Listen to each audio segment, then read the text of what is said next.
Podcast livre, comme dans le livre d'Alex Light. Présentation du roman. Le titre en VO du roman est The Upside of Feeling. Il a été publié en France en 2023 aux éditions Hachette. Il fait 272 pages. Je lui ai mis la note de 6 sur 10 et le conseille aux adolescents à partir de 16 ans. Quatrième de couverture.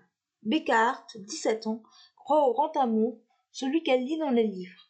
Un jour, alors que son ex-meilleure amie se moque parce qu'elle n'a toujours pas de petit copain, Becca affirme haut et fort voir quelqu'un en secret.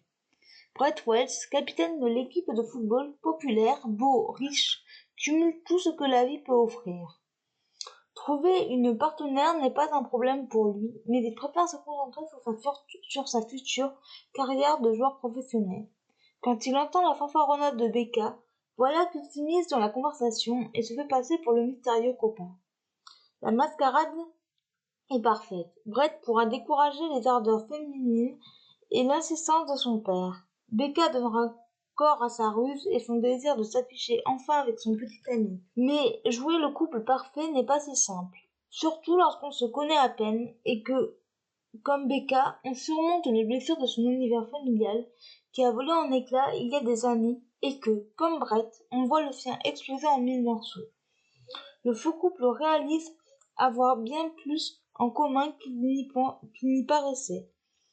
Lorsque la frontière entre le jeu et la réalité commence à se brouiller, Becca et Brett sont obligés de répondre à la question.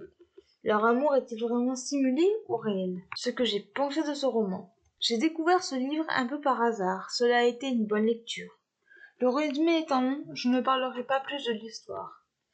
Les personnages sont assez clichés. Becca, 17 ans, est une lycéenne qui adore la lecture. Elle aime les études et n'est pas populaire. Elle aide sa mère dans sa pâtisserie. La jeune fille va se retrouver dans une situation cocasse. Brett est le jeune homme le plus populaire du lycée. Il a une famille parfaite, du moins en apparence. Il joue au football et veut à tout prix plaire à son père. Les autres protagonistes ont leur importance dans l'histoire, notamment les parents des deux adolescents. Les chapitres alternent les points de vue de Brett et Becca. J'ai préféré ceux du jeune homme. L'intrigue est simple et efficace tout en abordant des sujets de société, comme le divorce par exemple. L'écriture est correcte. La romance prend le temps de se mettre en place. La fin est jolie. Par contre, j'ai trouvé des longueurs dans le récit. En bref, une bonne découverte. Extrait du livre. Entre les pages, on est à l'abri. Le chagrin est limité, il n'y a pas de séquelles, pas d'onde de choc. Les points forts de ce roman, les personnages, l'écriture, l'intrigue, la romance et la fin. Les points faibles de ce roman, les longueurs. Voilà, c'en est tout pour ce podcast. J'espère qu'il vous aura plu. N'hésitez pas à me donner votre avis et vos commentaires sur YouTube, à vous abonner à la chaîne.